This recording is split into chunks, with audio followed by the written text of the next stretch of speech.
यदि कोई tax payer अनपढ़ है और पिछले 8 सालों में उसने कभी भी इनकम टैक्स की रिटर्न फाइल नहीं की है क्योंकि वो रिटर्न फाइल करने के लिए लायबल नहीं था, तो उस केस में income tax department income tax के पोर्टल पे ऐसे टैक्स पेयर को नोटिस जारी नहीं कर सकता है, क्योंकि ऐसे व्यक्ति से एक्सपेक्ट नहीं किया जा सकता है कि वो इनकम टैक्स के पोर्टल को एक्सेस कर पाए। इस प्रकार जो नोटिस जारी किया गया है उसे वैलिड नहीं माना है। इसके लिए हाई कोर्ट ने इम्पोर्टेंट रूलिंग दी है। केस के इफेक्ट इस प्रकार है, टैक्स पेयर ने एक लैंड सेल की थी, जिसके बाद के टैक्स पेयर को इनकम टैक्स डिपार्टमेंट नोटिस जारी किया 8 साल के बाद इनकम टैक्स के पोर्टल पे।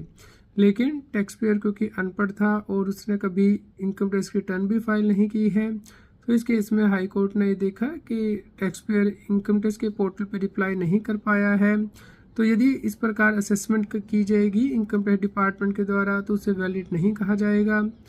इसी प्रकार के रेगुलर अपडेट के लिए CS Satbir Singh YouTube channel को सब्सक्राइब कर लें। कृपया लाइक करें और शेयर करें ताकि सभी लोगों तक ये जानकारी पहुंच पाए और वो इनकम टैक्स की कंप्लायंस कर पाएँ।